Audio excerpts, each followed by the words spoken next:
mengikuti mata kuliah model linear general atau model linear umum, kemudian ada yang menyingkat menjadi GLM. Oke ya, jadi pada awal semester kami dosen-dosen di FMIPA itu berkewajiban untuk menyampaikan RPS kepada mahasiswa. Jadi secara logika semua dosen FMIPA itu menyampaikan rencana pembelajaran semester kepada mahasiswa. Tetapi yang kemarin disampaikan kepada kami itu ada yang sedikit aneh. Mahasiswa banyak yang mengisi EDOM, apakah dosen menyampaikan RPS gitu. Banyak mahasiswa yang mengisi poinnya 0, artinya dosen tidak menyampaikan RPS. Setelah kita tanya, tidak ada dosen yang tidak menyampaikan RPS, tapi mahasiswa mengisinya dosen tidak menyampaikan gitu. Nah, kami mohon mahasiswa juga untuk mengisi EDOM itu tidak ngawur gitu ya. Jadi berdasarkan kondisi yang dilakukan seperti apa. Oke. Untuk model linear general ini nanti saya mengajar dengan Bu Zahra. Nah,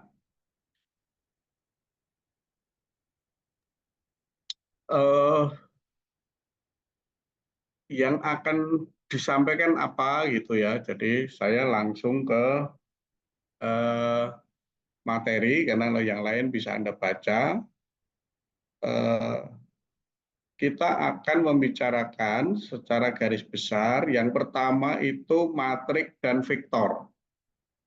Nah, matrik dan vektor itu sudah sebagian besar Anda pelajari pada saat Anda mengambil mata kuliah aljabar linear. Jadi di sini nanti kita akan bicara mengenai matrik transpose, matrik inverse, kemudian operasi matrik, dan seterusnya. Nah, kemudian kita juga bicara mengenai ruang vektor. Ruang vektor di sini adalah ruang yang dibentuk oleh matrik kolom dengan dilengkapi operasi aritmatika tertentu. Nah, dari ruang vektor dan matrik ini nanti akan digunakan pada saat kita membicarakan model linear general. Yang pertama. Terus yang kedua, kita akan membicarakan variabel acak dan distribusinya. Jadi kita berangkat dari variabel acak, kemudian kita akan memiliki fungsi distribusi. Dari fungsi distribusi kita akan mengetahui beberapa sifat dari variabel acak melalui rata-rata, varian, fungsi pembangkit momen, kovarian, dan seterusnya. Kemudian dari fungsi distribusi kita mengenal fungsi distribusi normal, G-square, student, Wilbur, dan seterusnya. Nah, dari ini ada fungsi distribusi yang tidak biasa, yaitu fungsi distribusi G-square tapi tidak standar. Student tidak standar. Nah, ini yang akan kita gunakan di model linear. Kalau distribusinya itu normal-normal saja, itu kita bisa menggunakan analisisnya regresi linear. Tapi karena kalau datanya ini tidak biasa, maka kita bisa menggunakan GLM. Tuh. Nah, setelah variabel acak, nanti kita juga akan membicarakan mengenai fungsi distribusi yang tadi sudah saya sampaikan. Nah, dari aljabar linear, statistika yang sudah Anda ambil, kita membicarakan mengenai model linear. Nah, model linear ini, model linear umum ini, atau model linear general ini, itu hampir seperti regresi linear. untuk digunakan menganalisis data. Jadi kalau kita diberikan suatu data, kita misalkan bekerja di suatu perusahaan, pekerjaan yang pertama adalah mencari data. Ada permasalahan yang diajukan, kemudian dari permasalahan yang diajukan kita mencari data. Dari data yang ada kita olah sedemikian sehingga data ini mampu menjawab permasalahan atau tidak. Nah, kalau data yang kita peroleh ini memenuhi asumsi-asumsi dasar yang ada di statistik, misalkan memenuhi asumsi normalitas, homogenitas, itu, nah maka kita bisa gunakan statistika dasar yang statistika standar ya, misalkan regresi linier, korelasi dan seterusnya. Tetapi kalau data yang kita peroleh tidak memenuhi asumsi-asumsi standar, misalkan oh dia tidak homogen, datanya heterogen, terus datanya tidak berdistribusi normal dan seterusnya, maka kita tidak bisa menggunakan alat analisis yang sudah ada, maka kita harus mencari alternatif. Memang permasalahan di dunia kerja kita alatlah yang harus menyesuaikan, bukan data yang menyesuaikan alat. Kalau di perkuliahan ini rata-rata kita mencari data yang sesuai dengan alat yang kita punya. Kalau misalkan Anda nanti mau menulis skripsi mengenai pengaruh A terhadap B gitu, berarti Anda sudah punya alatnya. Nah, datanya yang dicari yang sesuai dengan alat itu tadi gitu. Nah, tetapi kalau di dunia kerja tidak bisa kalau saya punya alat terus datanya dipaksa sesuai dengan alat kita. Kalau seperti itu, perusahaan tidak bakalan berkembang. Karena data itu fluktuatif, berubah terus. Makanya yang menyesuaikan adalah alatnya. Jadi Anda dikasih permasalahan, cari data, dapat data. Datanya seperti apa, nah itu yang diolah dengan menggunakan alat yang sesuai. Itu ya, jadi beda mekanismenya. Nah, kemudian pada proses pembelajaran ini tentu saja harus ada evaluasi. Evaluasi pembelajaran itu kita meliputi ada yang namanya tes, ada yang namanya non-tes. Kalau yang namanya tes itu jelas hanya UTS dan UAS. Itu. Nah, yang non-tes itu kita masukkan tugas terstruktur, tugas mandiri maupun proyek. Nah, tugas terstruktur itu tugas yang biasa kita berikan setiap perkuliahan. Bisa di awal kuliah, bisa di tengah kuliah, bisa di akhir kuliah, bisa di awal kuliah gitu ya. Itu tugas terstruktur yang diberikan setiap perkuliahan. Kemudian ada tugas mandiri. Tugas mandiri itu tugas yang dilakukan oleh seorang mahasiswa secara personal maupun kelompok. Ya, dan itu harus dilakukan. Kemudian yang ketiga adalah proyek. Proyek itu adalah suatu permasalahan yang diberikan kepada Anda untuk diselesaikan. Itu ya. Nah, untuk GLM ini tugas pertama ya saya sampaikan di awal, tugas mandiri dulu. Tugas mandiri itu kami persilahkan Anda, tugas mandiri itu tugas individu ya, sendiri-sendiri. Kami persilahkan Anda mencari suatu artikel, mencari artikel yang membahas sesuatu menggunakan GLM. Jadi membahas sesuatu menggunakan GLM. Misalkan ya, contoh yang sederhana, ya contoh misalkan Bu Vera itu membahas masalah PISA, PISA ya, yaitu pembelajaran matematika dan IPA di Indonesia, literasi dan numerasi, membahas PISA dengan menggunakan GLM. Misalkan seperti itu. Atau Sudarwanto yang membahas mengenai asuransi membahas mengenai asuransi properti menggunakan GLM. Misalkan seperti itu, Anda cari artikel. Nah, dari artikel itu Anda review,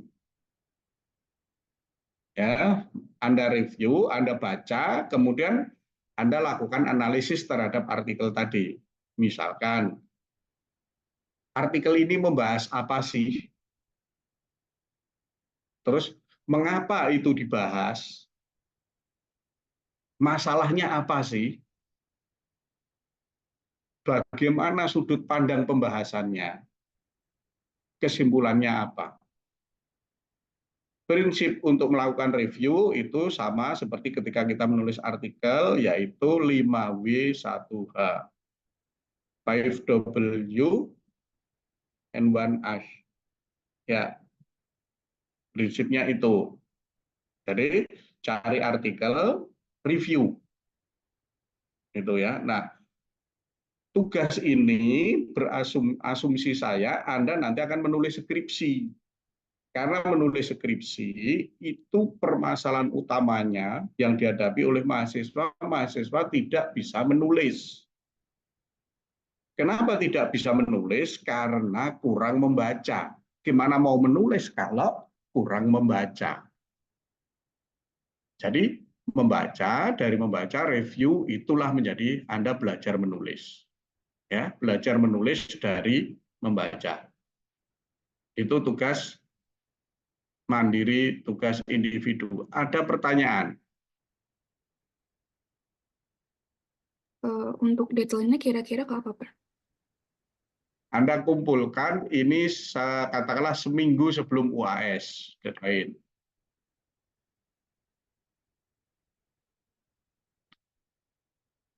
Oke. Nah, kemudian yang kedua, tugas project itu coba Anda cari data apapun. Cari data apapun atau Anda buat data, terserah. Data apapun.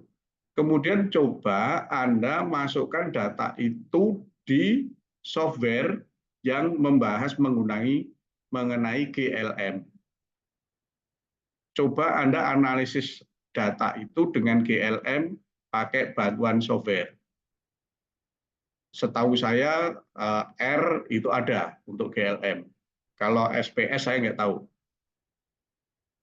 Nah, Anda cari data apapun, Anda gunakan software untuk menganalisis data itu sesuai dengan kemampuan Anda. Ini tugas kelompok. Jadi satu kelompok 2 orang. Kalau jumlah Anda ganjil berarti ada satu kelompok yang isinya 3 orang.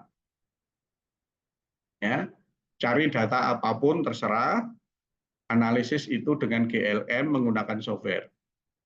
Terus Anda tulis hasil analisis Anda seperti apa, terserah.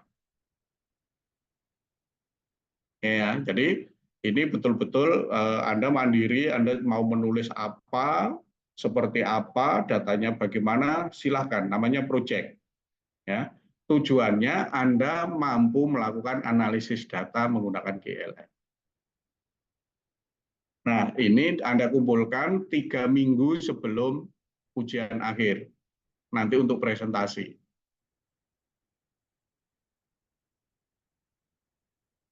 Oke, ada pertanyaan mengenai proyek ini?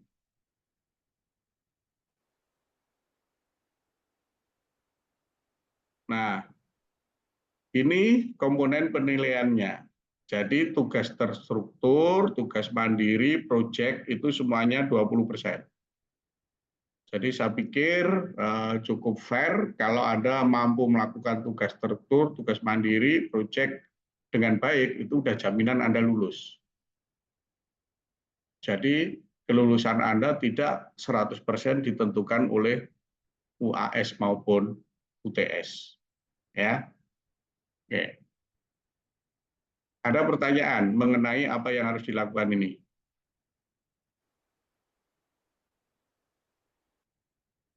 Ada? Oke. Izin nanya, Pak, untuk yang project Ya, itu dibikinnya dalam format laporan PDF kah atau PPT atau semacamnya? ya laporan lah, laporan. Oke, Pak. Jadi semacam laporan. Ya, terserah Anda menggunakan format seperti apa. Coba Anda ini Anda dipaksa untuk membaca seperti apa sih gitu, ya, supaya supaya Anda nanti menulis skripsi Anda nggak berlama-lama gitu dengan belajar dipaksa menulis. Gitu. Oke, ada lagi? Nah, kalau tidak ada, kemudian referensi yang kita gunakan apa? Ini referensi. Anda bisa cari ya, saya temukan ini di internet. Anda bisa cari. Yang utama ini aljabar linear dan model linear. Ini yang paling utama. Kemudian kalau dari sudut pandang statistik ini dari sudut pandang statistik, ini dari sudut pandang aljabar linear, ini dari sudut pandang statistik, yang ketiga itu implementasinya. Gitu ya. Jadi, nah, kenapa GLM tidak pakai sudut pandang statistik? Karena kalau saya menggunakan sudut pandang statistik, itu sudah ada di teman-teman statistik. Jadi kita menggunakan sudut pandang yang matematika murni, yaitu kita gunakan sudut pandang aljabar linear. Oke, ada pertanyaan?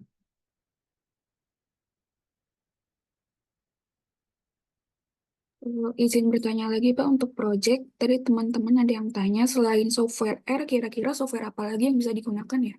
Oh, bebas, terserah. Anda mau pakai apapun terserah, mau pakai SAS, SPS, terus kan software statistik kan banyak banget. Ada Amos, ada apa lagi, terserah Anda menggunakan apa itu. Cuman saya bilang R itu karena R itu open source, jadi Anda tidak harus melakukan, mohon maaf nih, bahasa saya, Anda tidak harus melakukan kejahatan, artinya Anda tidak harus menggunakan software bajakan gitu. Saya nggak yakin kalau Anda pakai SPSS itu Anda beli softwarenya gitu. Saya nggak yakin. Anda pakai SAS, saya juga nggak yakin kalau Anda menggunakan SAS itu beli softwarenya. Tapi kalau Anda pakai R kan gratis itu ya. Terserah Anda mau pakai software apapun terserah. Anda mau pakai Minitab, oh silakan itu. Saya hanya mengajari Anda menggunakan yang ya apa menggunakan software yang benar. Artinya software itu Anda gunakan legal. Oke, ada lagi yang lain.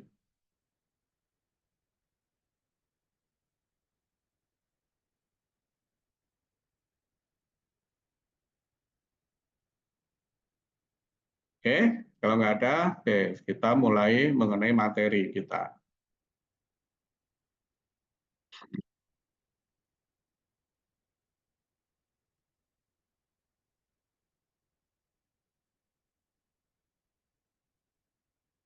Nah, kita mulai untuk mengingatkan Anda materi aljabar linear.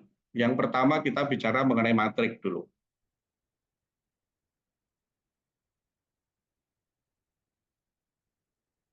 Oke, matrik itu biasa kita tuliskan dengan huruf besar. Ini atau begini.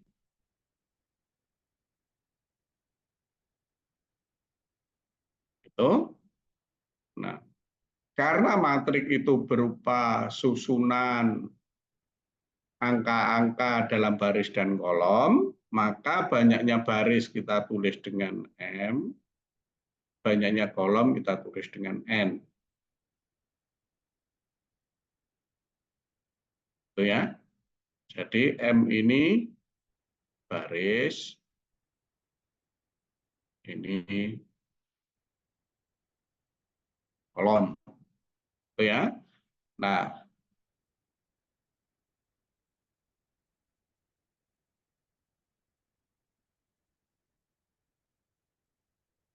salah satu sifat dasar yang paling mudah dari matrik adalah transpose. Oke.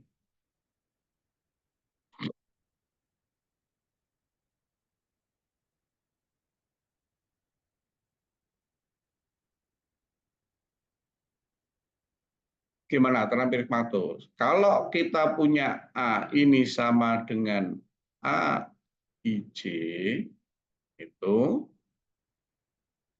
katakanlah M kali N, maka A transpos itu sama dengan A J I. Ini menjadi N kali M.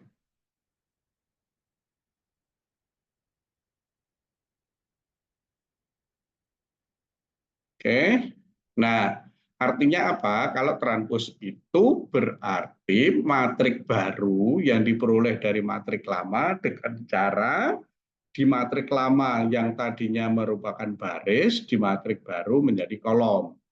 Di matrik yang lama merupakan kolom, di matrik baru menjadi baris. Ya, saya tidak detail dengan contoh yang kecil-kecil gitu. Ini untuk mereview pelajaran Anda di aljabar linier. Nah, kemudian operasi matrik.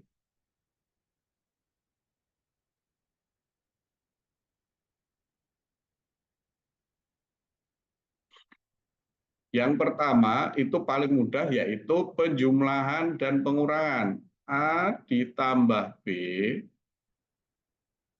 itu menjadi AIJ ditambah BIJ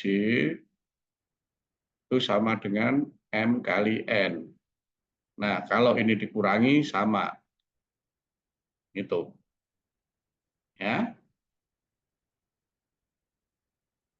Kalau yang kedua, kalau tidak salah, perkalian skalar. KA itu menjadi KIJ M kali N.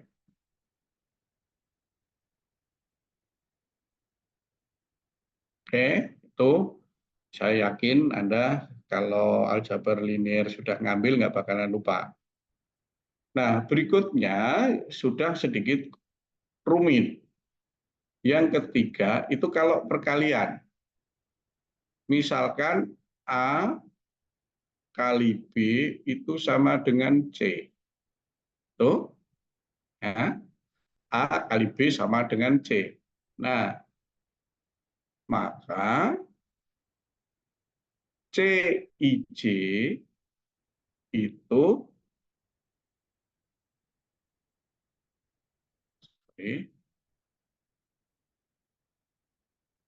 AIK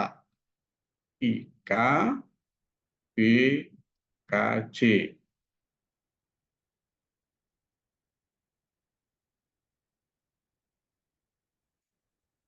Oke, sekarang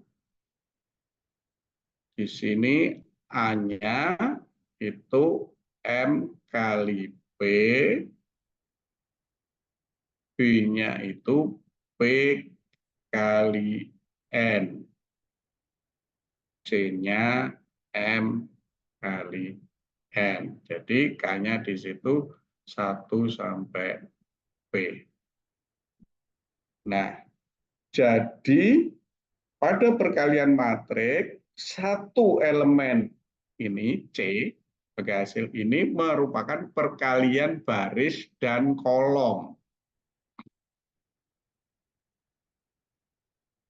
Oke ya, nah mungkin untuk mengingat, ini kalau ini 1, 2, 3, 4,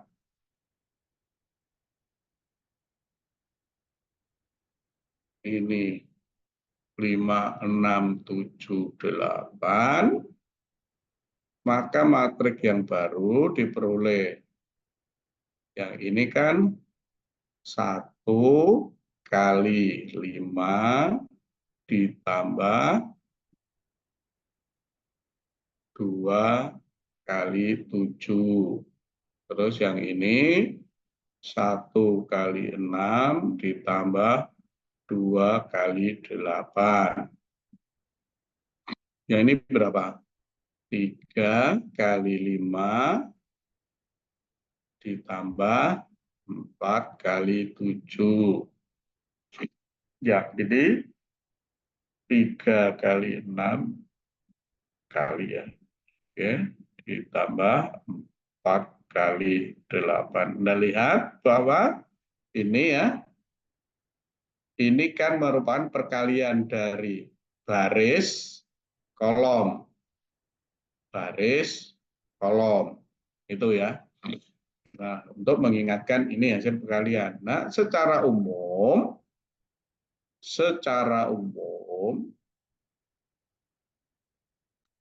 A kali B itu tidak sama dengan B kali A. Nah, pertanyaan saya, kapan dua matrik bisa dikalikan? Ayo jawab, nggak boleh pasif.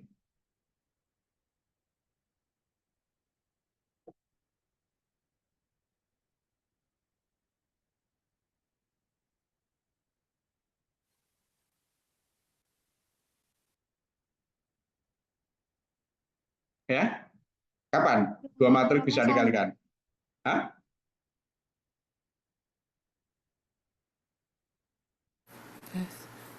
Ketika jumlah kolom di matriks pertama sama dengan jumlah baris di matriks kedua, Pak. Bagus. Oke, pertanyaan berikutnya, apakah ordo kedua matrik harus sama supaya bisa dikalikan?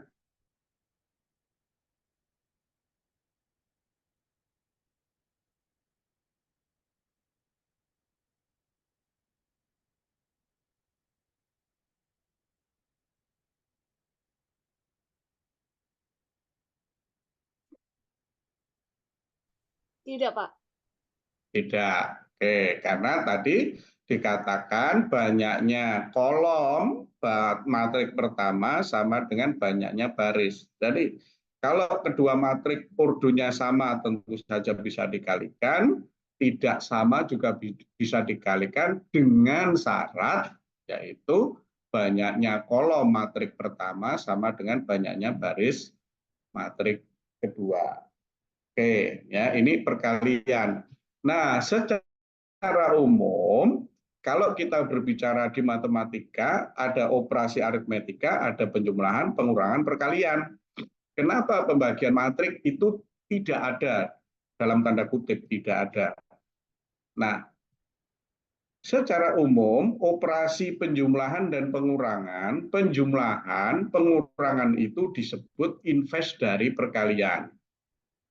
Sedangkan perkalian dan pembagian itu disebut operasi invers dari perkalian. Nah, untuk matrik, pembagian tidak didefinisikan, tetapi didefinisikan matrik invers. Oke, nah sekarang matrik invers.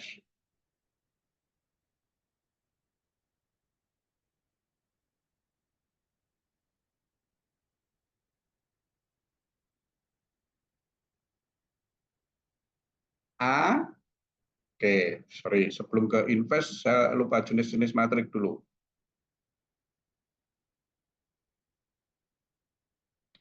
Sorry, jenis matrik dulu.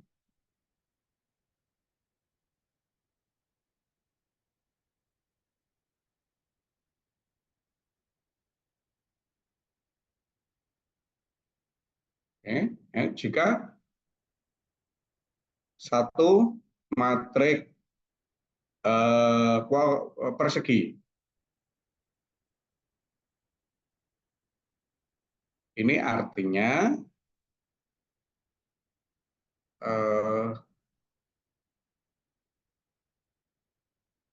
banyak baris sama dengan banyak kolom. Notasi kita tulis dengan A N kali N atau ditulis AN, gitu aja. Oke, persegi. Kemudian identitas. Nah, matrik identitas itu didefinisikan matrik persegi gitu ya. Jadi I IN. IN itu sama dengan AIJ N, di mana 1 ketika I sama dengan J. 0 kalau I tidak sama dengan J. Oke, itu matrik identitas. Ketiga, matrik satuan. Kita notasikan dengan J. N itu ya, katakanlah matrik yang isinya itu hanya 1. Katakanlah N kali N. Itu.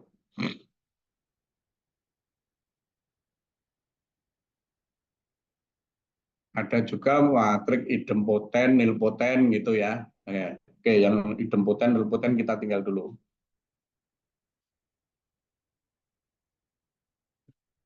Oke, nah sekarang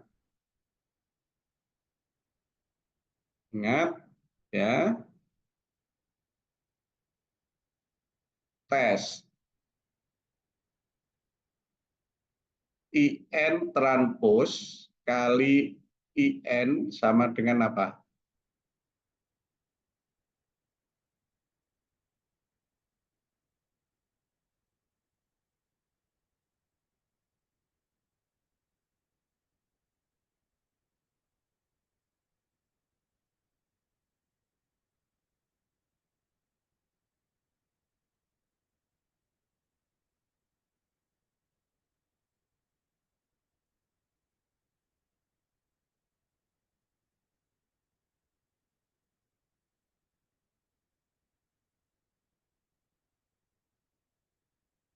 Oh ya, ini saya lupa.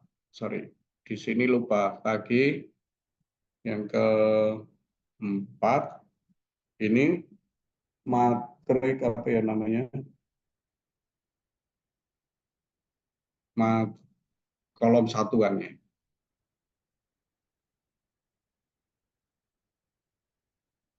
Eh, 1N ini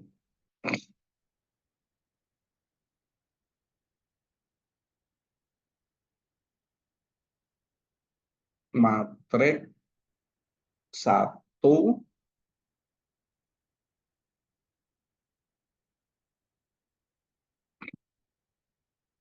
N kali 1.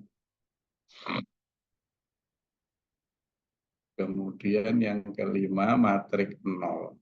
O N ini berarti 0 N kali NA. Dah. Oke. Coba tuh. Nah, sekarang kalau IN transpos kali IN sama dengan apa? Kalau ada pertanyaan begini, Anda ambil kertas, corek-corek.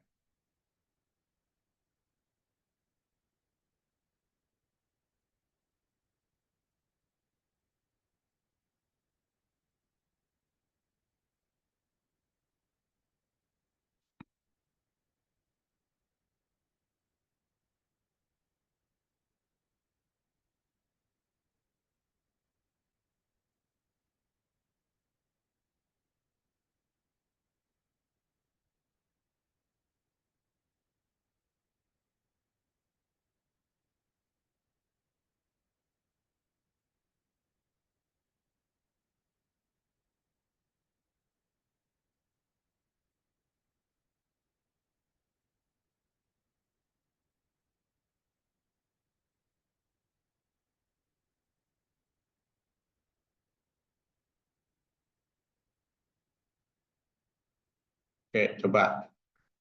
Kalau identitas transpos kali identitas, hasilnya matrik apa?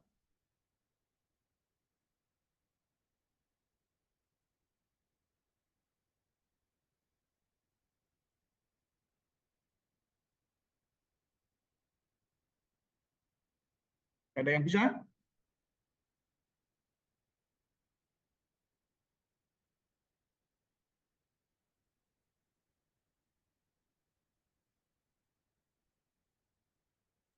Persegi, Pak. Persegi jelas. Hasilnya apa? Identitas, Pak. Matrik identitas. Jadi IN transpos kali IN itu kita akan peroleh matrik identitas. Nah, sekarang kalau matrik kolom 1 transpos kali matrik kolom 1, hasilnya apa? Jadi satu kolom isinya 1, 1, 1, 1. Ditranspos kali itu, hasilnya apa?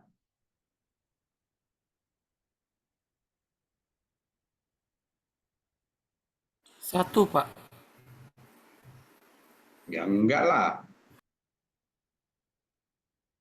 Anda ambil contoh matrik 3 I3.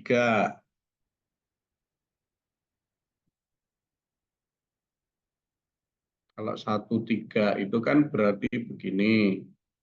1, 1, 1. Kalau 1, 3 transpos kali 1, 3 dapatnya apa?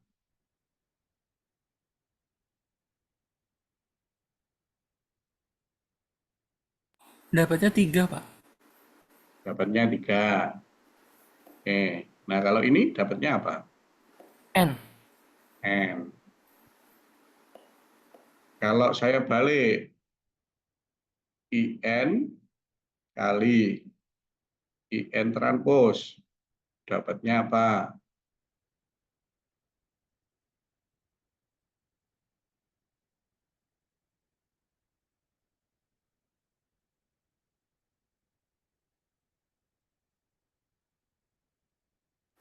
Sama, Pak. Ya enggak.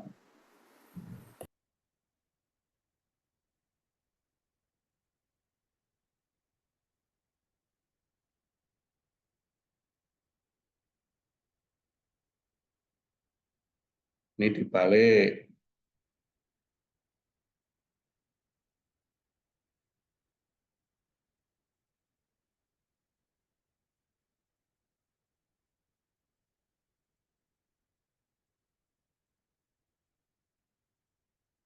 Hasilnya matrik ukuran berapa?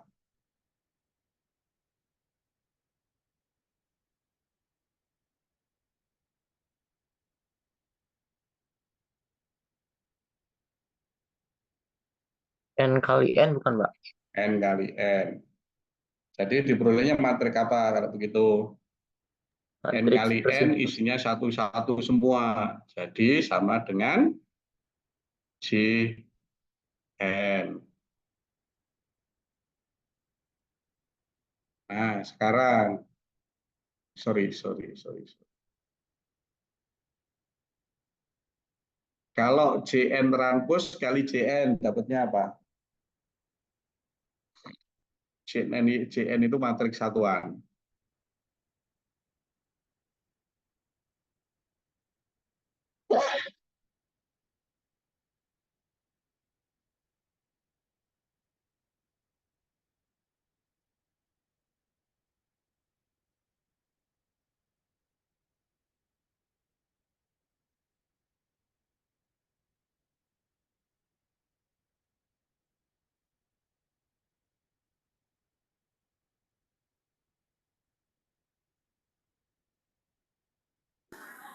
JN, Pak.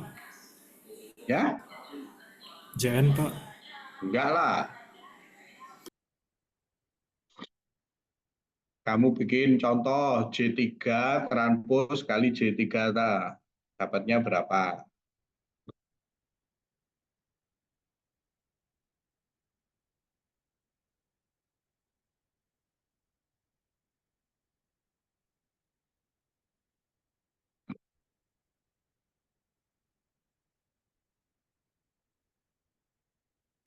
Dapatnya matriks 3 kali 3, tapi elemennya 3 semua, Pak. Nah ya, nah kalau ditulis jadinya, kalau ini, jadi dapatnya N kali, gitu kan? Kalau 3 kali 3 kan Anda peroleh isinya 3 semua kan, bisa ditulis 3 kali 1, 1, 1, 1, 1 gitu kan?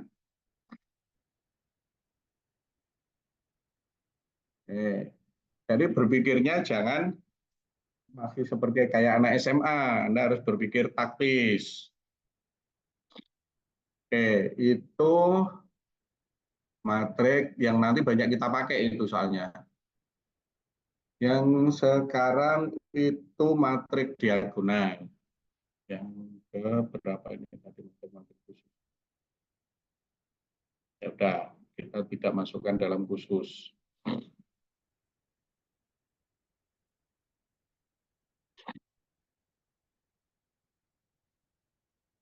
Matrik diagonal yaitu A N kali N sama dengan A IJ N kali N.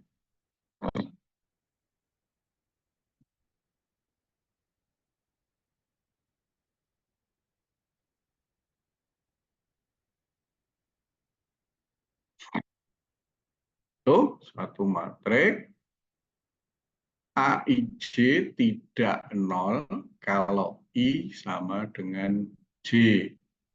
Sedangkan AIJ itu sama dengan 0 kalau I tidak sama dengan J.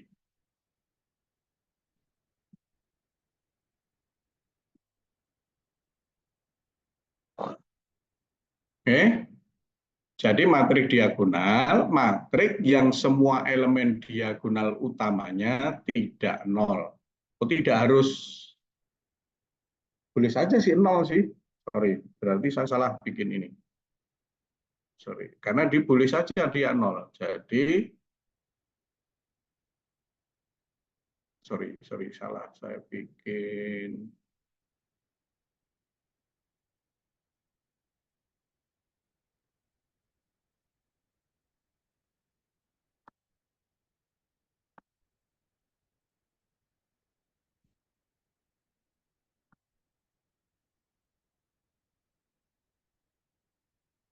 itu matrik di mana AIJ itu sama dengan 0 kalau I tidak sama dengan J. Jadi ketika I sama dengan J boleh sama dengan 0. Jadi matrik diagonal itu matrik yang elemen bukan di diagonal utama itu 0. Kalau diagonal utama 0 juga 0, itu juga kita sebut sebagai matrik diagonal. Jadi matrik 0 itu juga matrik diagonal. Matrik satuan itu matrik diagonal. Ya. Nah, matrik yang lain misalkan diagonal utama isinya 1, 2, 3, 4, 5 gitu. Nah, itu yang lain 0 itu juga kita sebut matrik diagonal. Ini biasanya dinotasikan dengan D.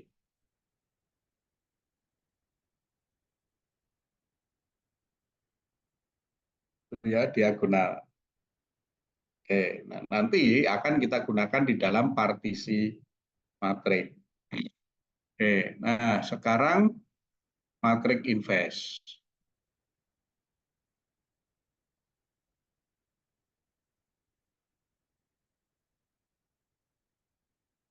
Matrik invers. Jadi kalau A ukuran, pertanyaan saya dulu.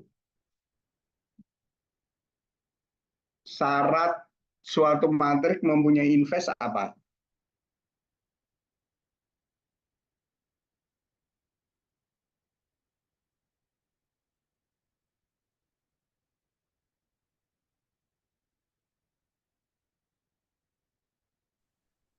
Determinannya nggak sama dengan 0, Pak.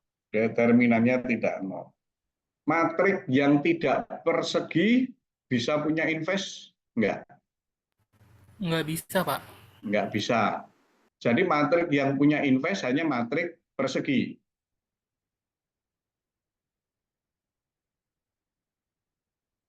Yakin? Alasannya kenapa? Oke. Oke ya. Nah, kita lihat gini. Kenapa matrik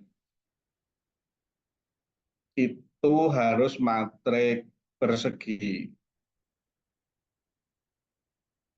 A mempunyai invest B jika dan hanya jika A kali B sama dengan B kali A sama dengan I. A kali B itu bisa dilakukan jika banyaknya kolom A sama dengan banyaknya baris B. Tapi kalau B kali A berarti banyaknya kolom B harus sama dengan banyaknya baris A. Nah, definisi ini memaksa banyaknya baris dan kolom itu harus sama. Ya. Jadi matrik ini secara tidak langsung meskipun tidak ditulis, nah lihat A kali B itu kan bisa dilakukan jika banyaknya kolom A sama dengan banyaknya baris B. B kali A berarti banyaknya kolom B sama dengan banyaknya baris A. Jadi kalau dua hal ini digabungkan berarti banyaknya baris A sama dengan banyaknya baris B sama dengan banyaknya kolom A sama dengan banyaknya kolom B. Oke. Nah, ini tidak berbunyi kelihatan tapi tersirat. Tidak tersurat ya tapi tersirat di sini. Nah, notasi A invest itu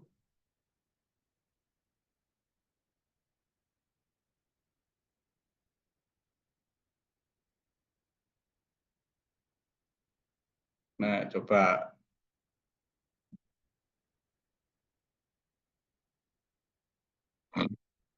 jika A invest ini ada maka tunggal. Gimana bisa buktikan enggak?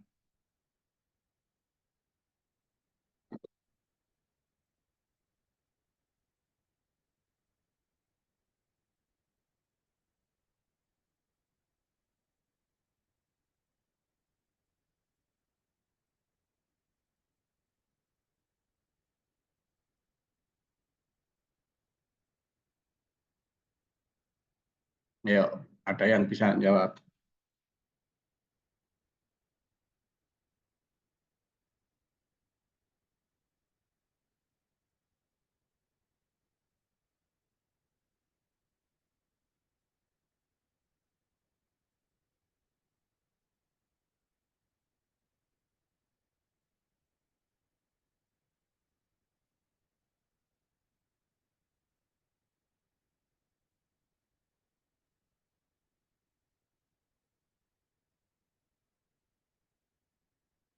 Nah, dalam kasus seperti ini kita bisa buktikan secara langsung, tapi kita juga bisa buktikan secara tidak langsung. Kalau bukti secara langsung berarti berangkat dari yang diketahui. Kita tunjukkan apa yang ditanya. Kalau bukti tidak langsung berarti bukti kontradiksi.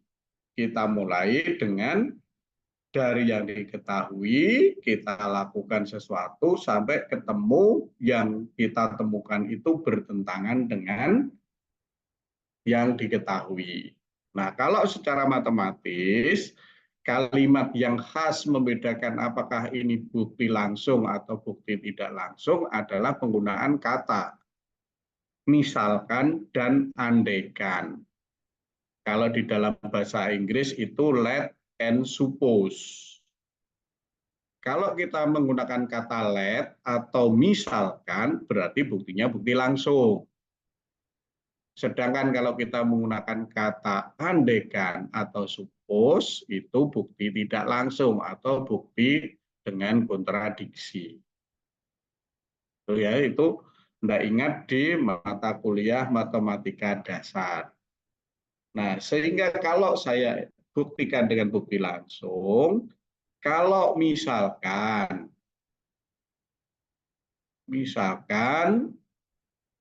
A inverse itu sama dengan B dan A inverse yang kedua itu sama dengan C. Nah, kalau A inverse sama dengan B, ini artinya AB sama dengan BA sama dengan I. Kalau ini artinya AC sama dengan CA sama dengan I. Kalau saya berangkat dari C, itu C sama dengan kali I. I itu sama dengan A kali B. Ini sama dengan CA kali B. CA itu sama dengan I kali B sama dengan B. Maka C sama dengan B. Ini kalimat untuk bukti langsung.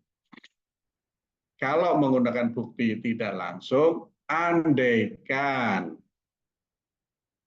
A inverse sama dengan B dan A inverse sama dengan C sedemikian sehingga B tidak sama dengan C. Itu bukti tidak langsung. Lakukan yang sama, ketemu C sama dengan B, maka kontradiksi dengan yang diketahui. Oke. Ada pertanyaan?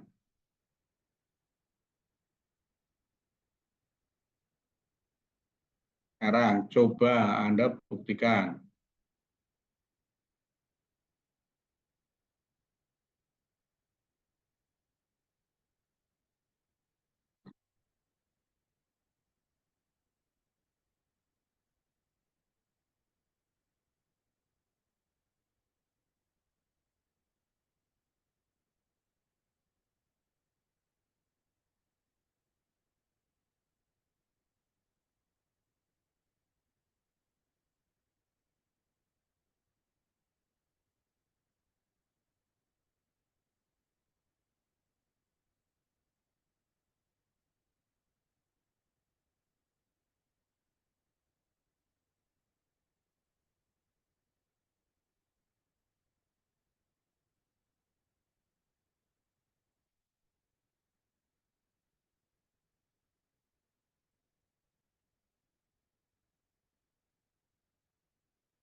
Gimana? Ada yang coret-coret nggak? Atau Anda nyalakan Zoom terus pergi?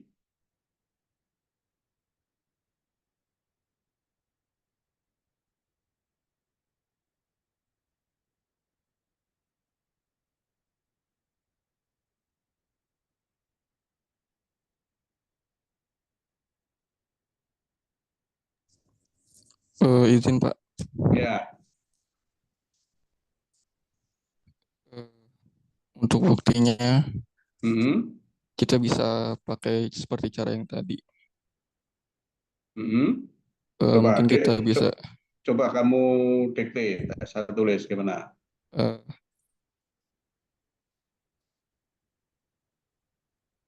berarti kan kita bisa punya A inverse Hmm. yang dikalikan dengan A inverse yang inverse kan itu sama dengan I.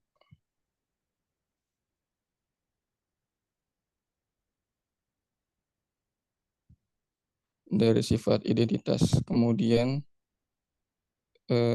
di bawahnya kita bisa punya A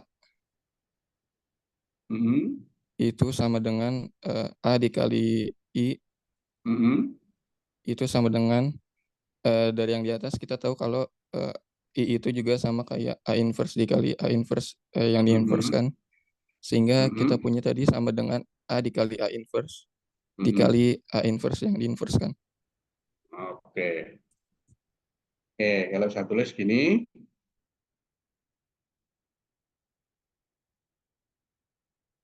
Tuh. A kali A inverse kali A inverse di inverse. Berarti A kali A inverse kali A inverse di inverse. Berarti I kali A inverse di inverse. Itu ya.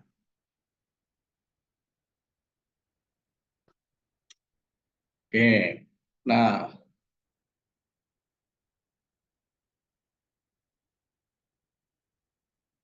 matrik simetri.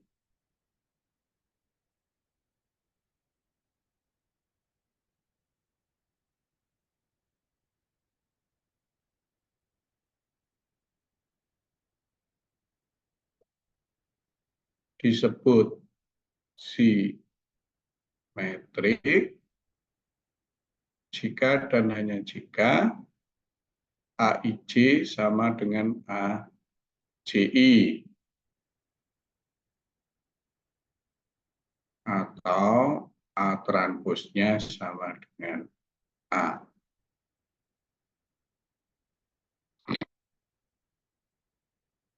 Ya, untuk matrik simetri.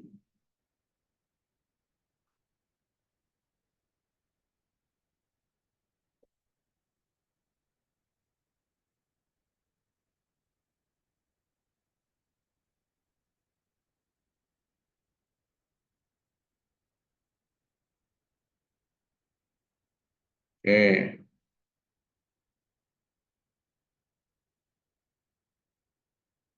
Tugas A kali B inverse sama dengan B inverse A inverse. Buktikan.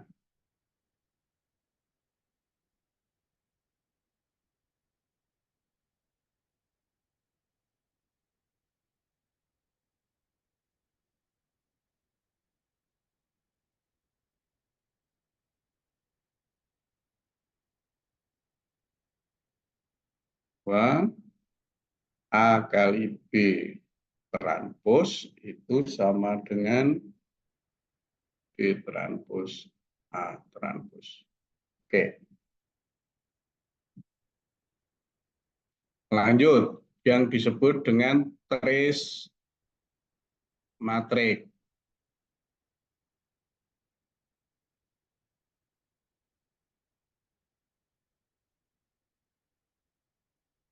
Kalau A ini N kali N,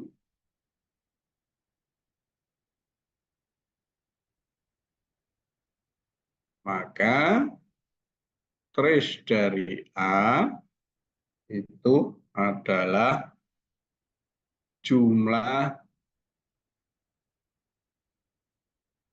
dari diagonal utamanya.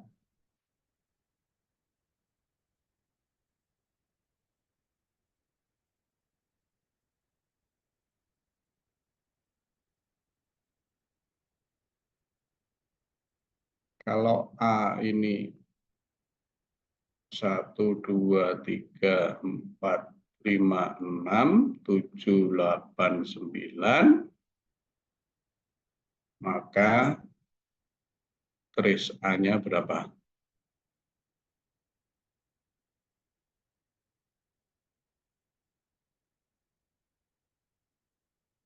Berapa itu kalau matrik A-nya 1, 2, 3, 4, 5, 6, 7, 8, 9?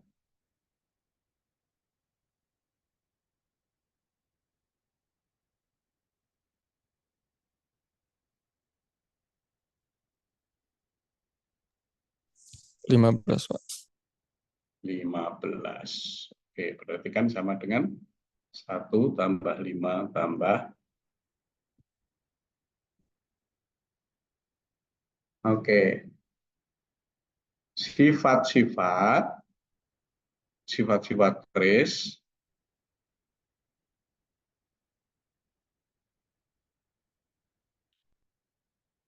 Trace A plus minus B itu sama dengan trace A plus minus trace B.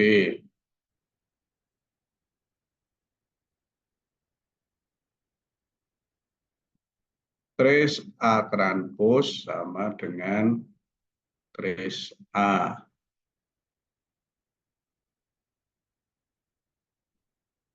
Trace KA sama dengan K trace A.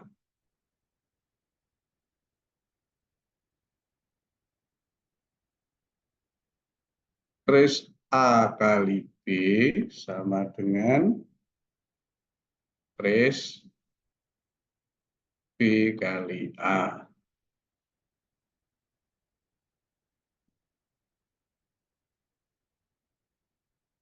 Trace A transpose A sama dengan trace A transpose.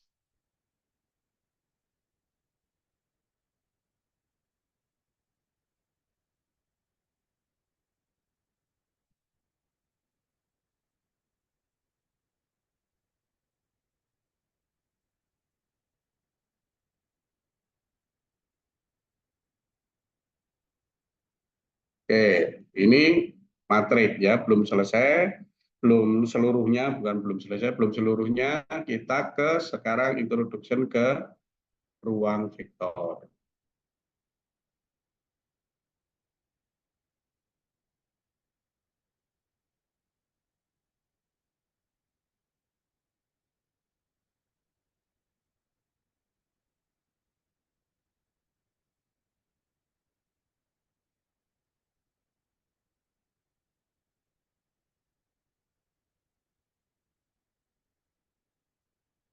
Nah, ada yang tahu field itu apa?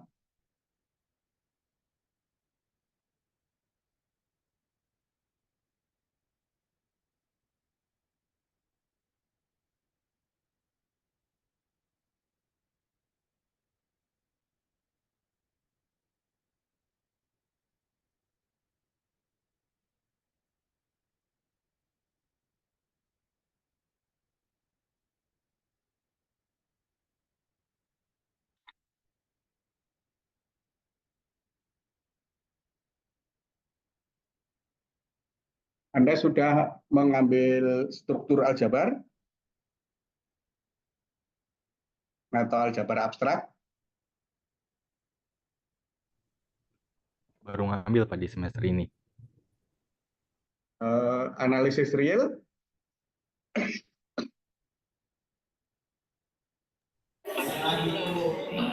Analisis real 1 udah, Pak.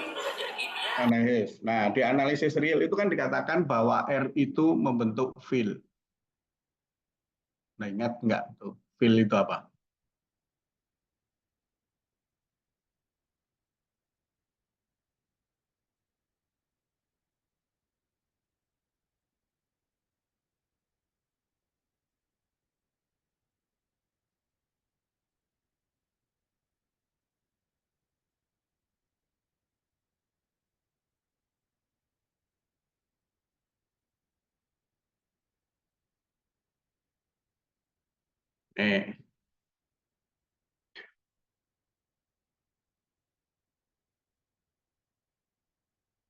Misalkan kan Anda punya dua operasi biner, yaitu penjumlahan dan perkalian.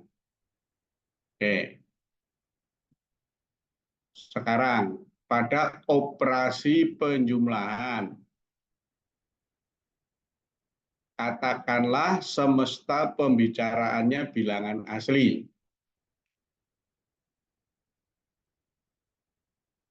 Oke ya. Kalau A dan B anggota bilangan asli, A ditambah B bilangan asli atau bukan? Iya, Pak.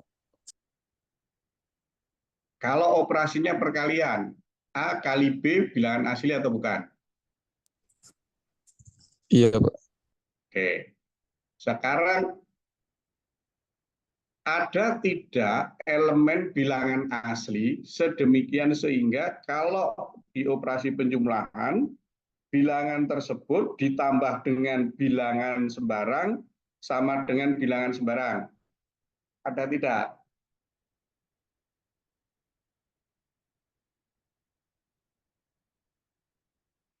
Atau pada operasi perkalian, ada tidak bilangan asli yang menyebabkan sembarang bilangan asli dikalikan bilangan tersebut sama dengan bilangan sembarang. Katakanlah bilangan sembarang itu 1 miliar. 1 miliar dikalikan sesuatu sama dengan 1 miliar. Ada nggak sesuatu tadi? Ada, Pak. Ada, Pak. Apa? 1. 1. 1, Pak. Sekarang pada operasi penjumlahan ada tidak? Ada, Pak. Ada, Pak. Berapa? 0. 0 bilangan asli. Bukan, Pak. Bukan, Pak, bukan. Berarti apa yang Anda lihat bedanya di situ? Penjumlahan sama perkalian. Ada elemen identitas ya, Pak. Nah, di perkalian ada elemen identitas, tapi di penjumlahan tidak ada elemen identitas. Terus masih bilangan asli.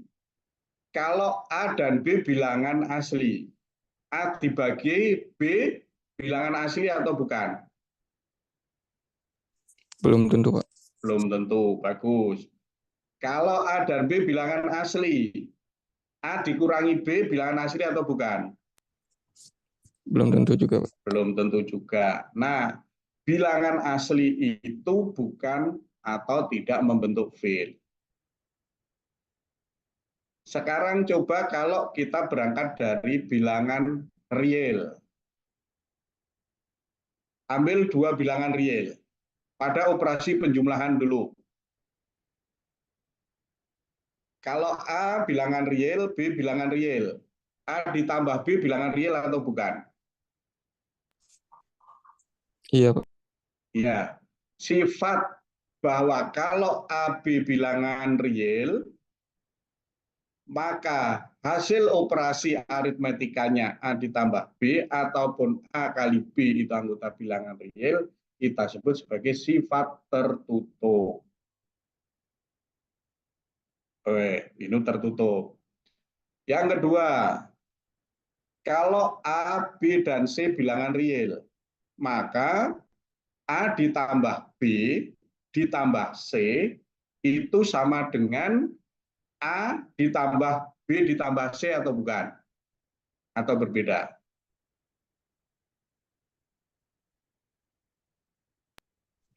Sama, Pak. Sama. Sifat itu disebut sifat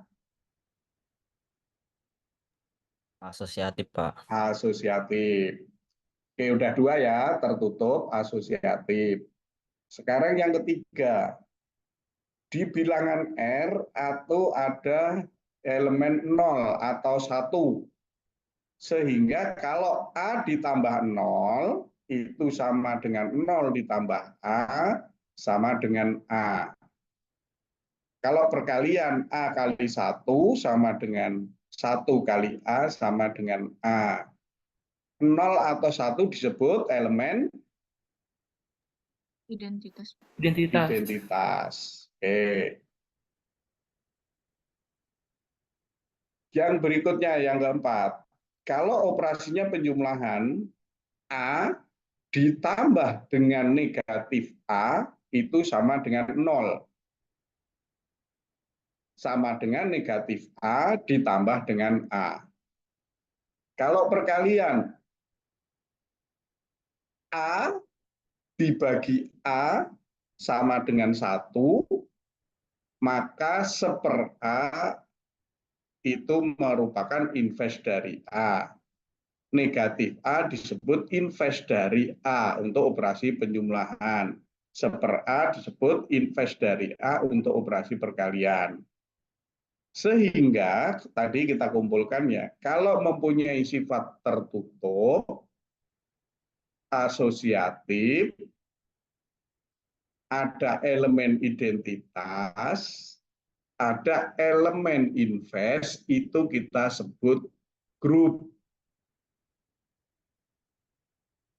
Ya, jadi di bilangan real terhadap operasi penjumlahan membentuk grup, terhadap operasi perkalian membentuk grup. Ditambah lagi di operasi perkalian memenuhi operasi distributif. Nah, kalau suatu himpunan memenuhi sifat yang pertama, grup terhadap operasi penjumlahan atau operasi biner yang pertama, dan memenuhi grup dengan operasi biner yang kedua atau perkalian, memenuhi sifat distributif, maka kita sebut field. Ya, nanti ada field, ada ring, ada grup, ada ring, ada field, ada daerah integral, dan seterusnya. Yang kami pelajari di aljabar abstrak.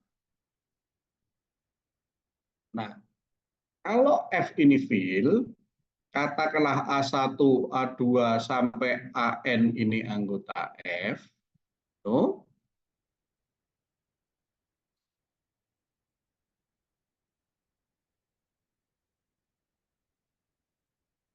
matrik A yang isinya gini, jadi A1, A2 sampai AN, N kali 1, ini yang disebut sebagai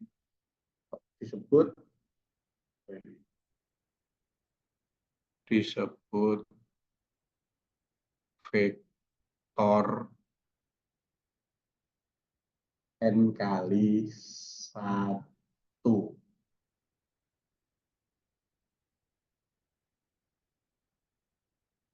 Vektor gitu ya. N kali 1.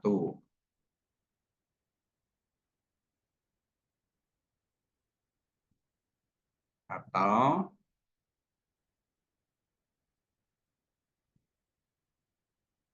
vektor berdimensi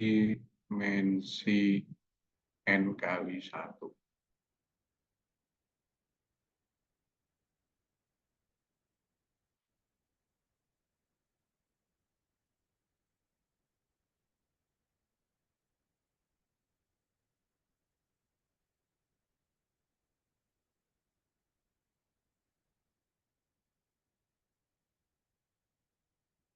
Misal Vn ini himpunan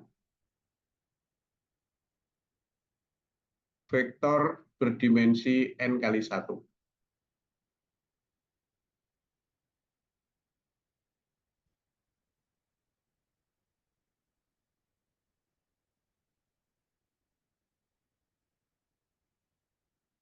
Kalau U dan V ini anggota Vn, maka U plus V anggota Vn. Kedua, kalau K ini anggota R, U anggota Vn, maka KU anggota Vn. Vn disebut ruang vektor.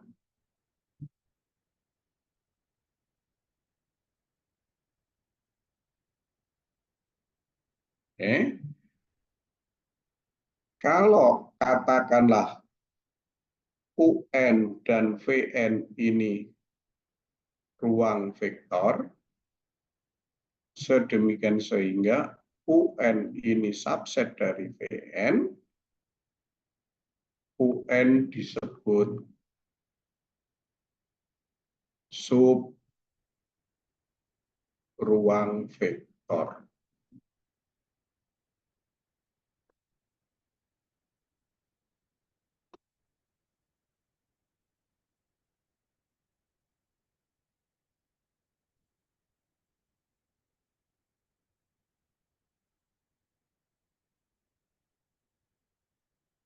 Nah, contoh misalkan gini.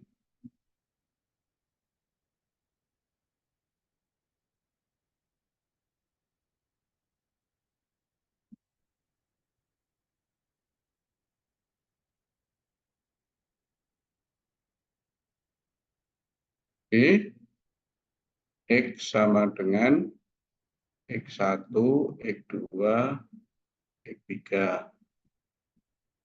Y, Y1, Y2, Y3. Sama, maka X ditambah Y sama dengan, langsung ya, X1 ditambah Y1, X2 tambah Y2, X3 tambah Y3, sedangkan yang kedua, KX itu sama dengan KX1, KX2, KX3. Maka R3 ini ruang vektor.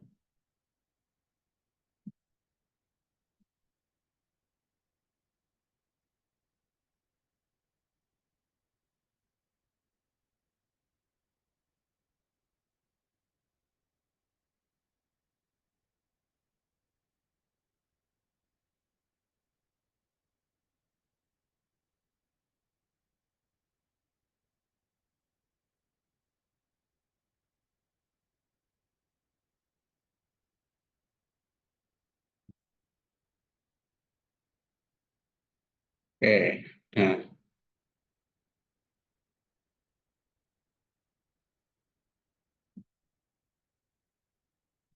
bagaimana cara memperoleh matriks invest?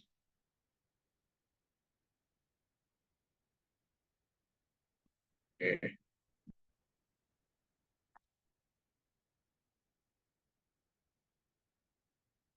Oke, ada pertanyaan?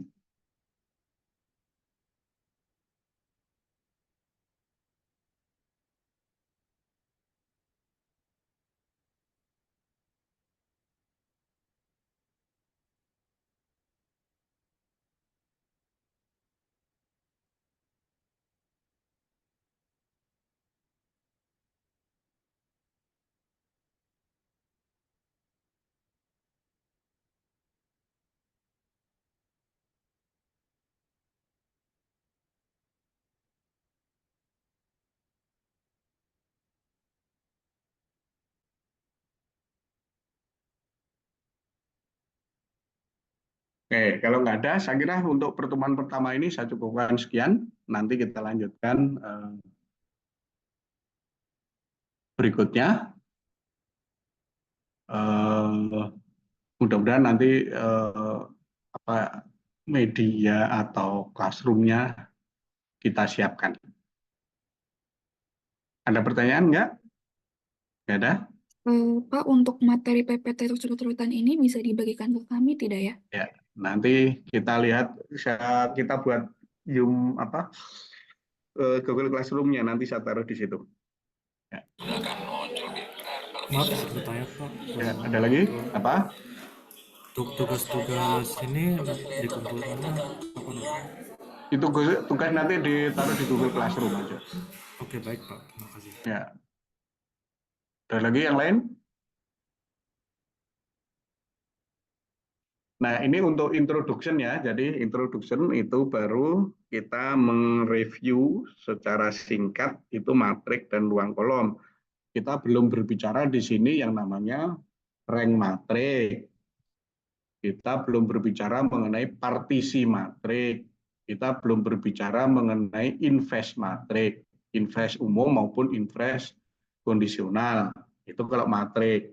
Nah, kemudian kaitannya matrik dan ruang vektor, kita mempunyai yang namanya sistem persamaan linier. Kalau sistem persamaan linier berarti kita mempunyai masalah untuk menyelesaikan sistem persamaan linier. Kalau persamaan itu hanya satu, mungkin mencari solusinya akan lebih mudah. Tapi kalau persamaannya lebih dari satu, yang kita peroleh misalkan 3, 4, 5 gitu, kita mempunyai sistem persamaan linear. Bagaimana menyelesaikan sistem persamaan linear? Bisa kita gunakan bermacam cara. Bisa menggunakan matrik, bisa pakai metode pengali Lagrange, dan seterusnya, macam-macam. Nah, itu bisa kita gunakan. Nah, untuk menggunakan matrik berarti terkait kalau ini saya ubah menjadi matrik, berarti saya harus mencari invest mencari determinan. Invest itu kapan bisa dilakukan? Kalau seterusnya, gitu ya. Nah, ini yang minggu depan akan kita lanjutkan.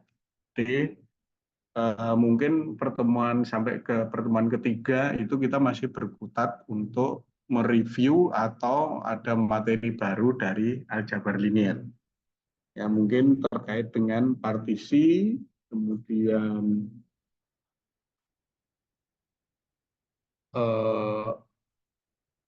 matrik itu ada vektor eigen, gitu ya.